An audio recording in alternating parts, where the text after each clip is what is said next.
எல்லாருக்கும் வணக்கம். இந்திய அரசியல் சாசனம் நம்ம தமிழ்நாட்டில் இருக்கிற எல்லாருக்குமே கொடுத்துருக்கிற உரிமையில் ரொம்ப ரொம்ப முக்கியமானது ஓட்டிங் ரைட், வாக்குரிமை. ஒரு மனுஷன் உயிரோடு இருக்கான்றதுக்கு அடையாளமாக இருக்கிறதுல அவனோட ஓட்டுரிமை ரொம்ப முக்கியம்.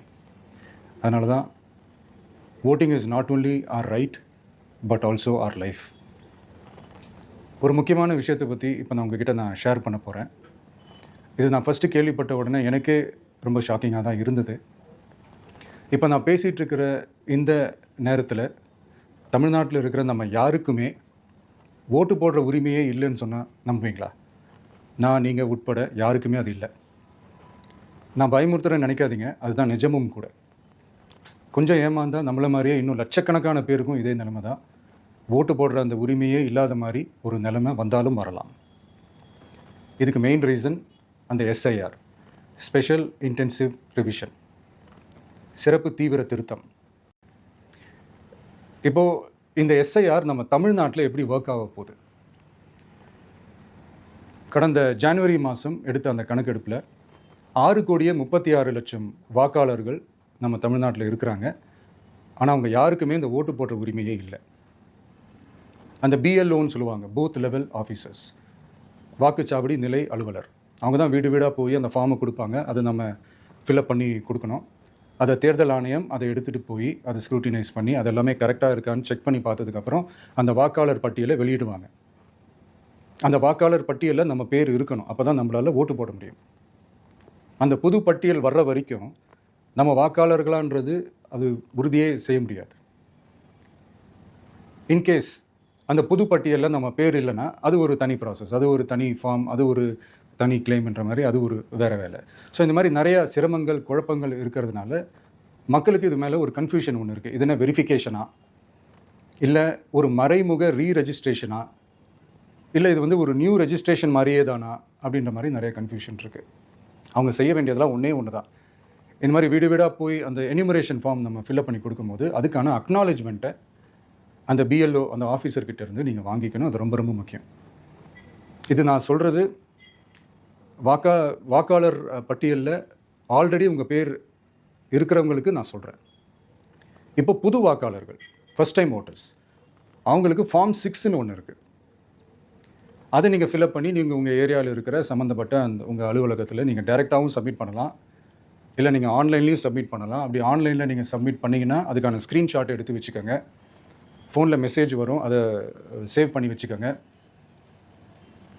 அப்ராடில் இருக்கிறவங்க கூட அந்த எஸ்ஐஆர் ஃபார்மை டவுன்லோட் பண்ணி நீங்கள் அதை ஃபில்அப் பண்ணி சப்மிட் பண்ணலாம். அதுக்கான அக்னாலேஜ்மெண்ட்டை வாங்கி வச்சுக்கோங்க. ரொம்ப முக்கியமாக உங்களோட பிஎல்ஓ அந்த ஆஃபீஸர் யாருன்னு தெரிஞ்சு வச்சுக்கோங்க. இந்த தேர்தல் ஆணையம் அந்த வெப்சைட்டில் போனீங்கன்னா அந்த பர்டிகுலர் பிஎல்ஓ ஆஃபீஸரோட ஃபோன் நம்பர் கூட நீங்கள் எடுத்து வச்சுக்கலாம். இன்கேஸ் உங்களை யாரையும் ரீச் பண்ணலை, இல்லை உங்களுக்கு அந்த ஃபார்ம் கிடைக்கல அப்படின்னா நீங்கள் அவரை காண்டாக்ட் பண்ணி அந்த ஃபார்மை வாங்கி நீங்கள் ஃபில்அப் பண்ணி நீங்கள் சப்மிட் பண்ணலாம். ரொம்ப முக்கியமாக அதுக்கான அக்னாலேஜ்மெண்ட்டை வாங்கி வச்சுக்கோங்க. இது எல்லாமே சரியாக செஞ்சாலும் இந்த எஸ்ஐஆர் மேலே சில டவுட்ஸ் இருக்குது. அது என்னென்னா, இந்த 6,36,00,000 வாக்காளர்களுக்கு ஒருத்தர் விடாமல் இந்த ஒரே மாதத்துக்குள்ளே எப்படி எல்லாருக்குமே அந்த ஃபார்ம் போய் ரீச் ஆகும்? ஒன்று. ரெண்டாவது, நீங்கள் வரும்போது வீட்டை போட்டுட்டு வேலைக்கு போயிட்டு என்ன பண்ணுறது? இப்போ நீங்கள் வருவீங்கன்றதுக்காக வேலையெல்லாம் விட்டுட்டு வீட்டுக்குள்ளேயே உட்காந்துட்டு இருக்கணுமா? ஸோ இதில் மெயினாக பாதிக்கப்பட போகிறது உழைக்கிற மக்கள், ஏழைகள், வேலைக்கு போகிற பெண்கள். இவங்களுக்கு யார் கரெக்டான அந்த பதில் சொல்ல போகிறது? ஒரு நியாயமான எஸ்ஐஆர்னால் என்ன நடக்கணும்? இப்போது இறந்து போனவங்களை மார்க் பண்ணி அதுலேருந்து டிலீட் பண்ணணும். இப்போ போலி வாக்காளர்கள் இருந்தாங்கன்னா அவங்கள மார்க் பண்ணி டிலீட் பண்ணணும். இப்போ ஆல்ரெடி ஓட்டு இருக்கிறவங்களுக்கு எதுக்கு இந்த ரெஜிஸ்ட்ரேஷன் என்ற பேரில் இவ்வளவு குழப்பங்கள் அப்படின்றதான் எங்கள் கேள்வி. இப்போ புதுசாக வர வாக்காளர்களையோ இல்லை ஓட்டு இல்லாதவங்களையோ சேர்த்தா பத்தாதா? இப்போ ரீசெண்டாக நடந்த இப்போ எலெக்ஷன் 2021, 24 எப்படி எல்லாருமே ஓட்டு போட்டோம்? அதில் ஓட்டு போட்டவங்க கூட இப்போ புதுசாக ரெஜிஸ்டர் பண்ணணும்னா அது ஏன் அந்த கன்ஃபியூஷன் அப்படின்றதான் நாங்கள் கேட்குறோம். அதனால தான் நாங்கள் எஸ்ஐஆரை எதிர்க்கிறோம். இப்போ புதுசாக சில கம்ப்ளைண்ட்ஸ்லாம் வர ஆரம்பிக்குது. அது என்னென்னா, முக்கியமாக நம்மளுடைய டிவிகே தோழர்களுக்கு அந்த ஃபார்ம் கிடைக்க மாட்டேங்குது, கொடுக்க மாட்டேன்றாங்க அப்படின்ற சில கம்ப்ளைண்ட்ஸ். இது யார் பண்ணுறாங்க அப்படின்றது நான் தான் சொல்லி தெரிய வேணும்னு ஒன்றும் அவசியம் இல்லை உங்களுக்கு. இப்போ இருக்கிற ஆட்சியாளர்கள் அவங்களுக்கு கைப்பாவையாக இருக்கக்கூடிய சில பேர் வந்து இதை செய்ய ஸ்டார்ட் பண்ணியிருக்கிறாங்க. அதனால் மைடியர் வர்ச்சுவல் வாரியர்ஸ், இதை வந்து சாதாரணமாக எடுத்துக்காதீங்க. இது எல்லாருக்குமே அந்த ஃபார்ம் போய் ரீச் ஆகணும். இதில் ரொம்ப உறுதியாக இருங்க. அதையும் மீறி உங்களுக்கு அந்த ஃபார்ம் கிடைக்கலன்னா இருக்கவே இருக்கும் ஆன்லைன். தேர்தல் ஆணையம் அந்த வெப்சைட்டில் போய் அந்த ஃபார்மை டவுன்லோட் பண்ணி நீங்கள் ஃபில்அப் பண்ணி சப்மிட் பண்ணலாம். உங்கள் வீட்டில் இருக்கிறவங்களுக்கு நீங்கள் செஞ்சு கொடுங்க, பக்கத்து வீட்டில் இருக்கிறவங்களுக்கு செஞ்சு கொடுங்க, தெரிஞ்சவங்களுக்கு, தெரியாதவங்களுக்கு, பழகினவங்களுக்கு, பழகாதவங்களுக்கு எல்லாருக்குமே நீங்கள் தயவு செஞ்சு கொடுங்க. அண்ட் ரொம்ப முக்கியமாக நம்ம ஜென்சி கிட்ஸ், நம்ம ஃபஸ்ட் டைம் ஓட்டர்ஸ், நம்ம புது வாக்காளர்கள், நம்ம நண்பா நண்பிகள், அவங்க ரொம்ப கேர்ஃபுல்லாக இருக்கணும். நான் ஆல்ரெடி சொன்ன மாதிரி உங்களுக்கான ஃபார்ம், அந்த ஃபார்ம் நம்பர் 6, அதை கரெக்டான டீட்டெயில்ஸோட கரெக்டான உங்கள் டாக்குமெண்ட்ஸை வச்சு அதை சப்மிட் பண்ணுங்கள். ஏன்னா வரப்போகிற தேர்தலில் நீங்கள் தான், அந்த ஜென்சி வாக்காளர்கள் தான் மிக முக்கியமான ஒரு ஃபோர்ஸ் அப்படின்றது எல்லாருக்குமே தெரிஞ்ச ஒரு விஷயம். அதனால் உங்களை டிஸ்டர்ப் பண்ணுறதுக்கு, உங்கள் பேரை அதில் இன்க்ளூட் பண்ணாமல் செய்கிறதுக்கு என்னென்ன வேலைகள் செய்யணுமோ, என்னென்ன தில்லுமுள்ளு வேலைகள் செய்யணுமோ எல்லாமே அவங்க செய்வாங்க. இது நமக்கு எல்லா திசையிலையும் எல்லா பிரச்சனைகள் கொடுத்துட்டு தானே இருக்கிறாங்க. அது டிஃபால்ட்டாக நடந்துட்டு தான் இருக்கும், அது ஒன்றும் பண்ண முடியாது. ஸோ அந்த மாதிரி ஓட்டு போடுற விஷயத்துலையும் அவங்க என்ன உத்தமராக மாறவா போகிறாங்க? நான் சில மீட்டிங்ஸ்லலாம் ரிப்பீட்டடாக ஒரு விஷயம் நான் சொல்கிறேன்ல, 2 பேருக்கு நடுவில் தான் போட்டி அப்படின்ட்டு. அது மேடைக்கு மேடை அவங்க அதை ப்ரூவ் பண்ணிகிட்டு இருக்கிறாங்க. அதனால் தோழர்களே, வரப்போகிற தேர்தலில் நம்ம யாருன்னு காட்டணும், நம்ம பலம் என்னன்னு காட்டணும். அதுக்காக அந்த பலமான, அந்த பவர்ஃபுல்லான ஆயுதத்தை நம்ம கையில் எடுக்கணும். அந்த ஆயுதம் வேறு எதுவுமே இல்லை, ஓட்டு, வாக்கு, ஜனநாயகம்.